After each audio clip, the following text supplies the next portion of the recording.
Hello दोस्तों, नमस्कार। मैं पुत्रदा एकादशी के महात्म्य के बारे में आपको बताती हूँ और कथा भी बताती हूँ।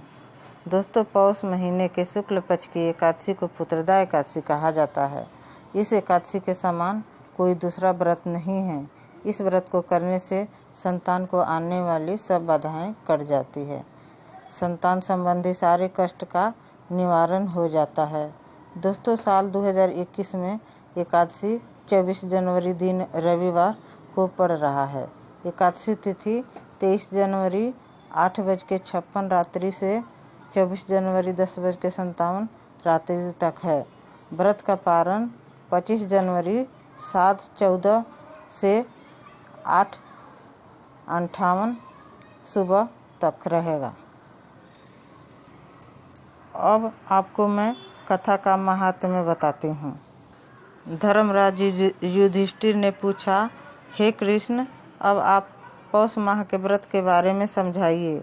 इस दिन कौन से देवता का पूजन होता है तथा इसकी क्या विधि है। इस पर श्री कृष्ण बोले, हे राजन, पौष शुक्ल पक्ष की एकादशी का नाम पुत्रदा एकादशी है। इसका पूजन विधि पूर्वक करना चाहिए। इस व्रत में नारायण भगवान की पूजा करनी चाहिए। इसके पुण्य से मनुष्य तपस्वी, विद्वान और लक्ष्मीवान होता है। इसकी मैं एक कथा कहता हूँ, सुनो। भद्रकाली नगरी में सुकेतुमान राजा राज्य करता था। वह निपुत था।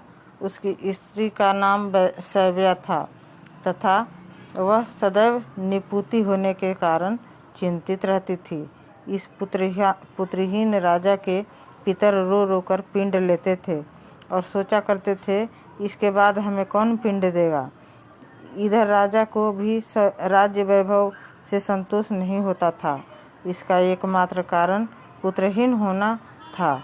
वह विचार करता था कि मेरे मरने पर मुझे कौन पिंड देगा।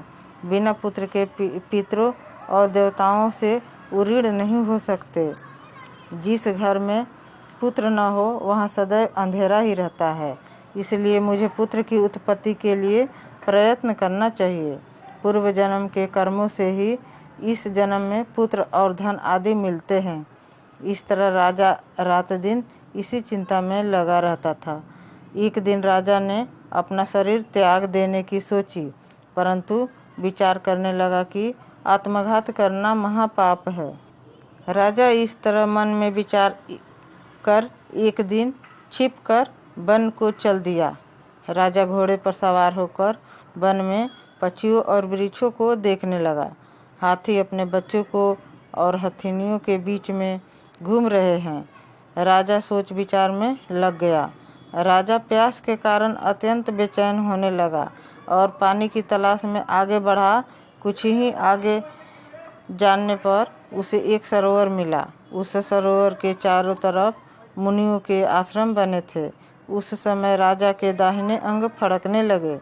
राजा मन में प्रसन्न होकर सरोवर के किनारे बैठे हुए मुनियों को देखकर घोड़े से उतरा और दंडौत करके सम्मुख बैठ गया। राजा को देखकर मुनीश्वर बोले, हे राजन, हम तुमसे अत्यंत प्रसन्न हैं।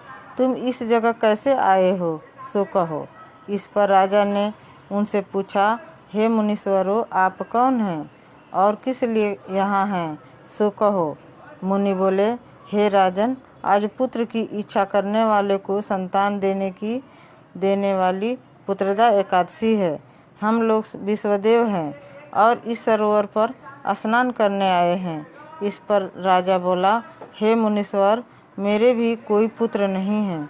यदि आप मुझ पर प्रसन्न हो तो एक पुत्र का वरदान दीजिए। मुनि बोला, हे राजन, आज पुत्रदा एकादशी है।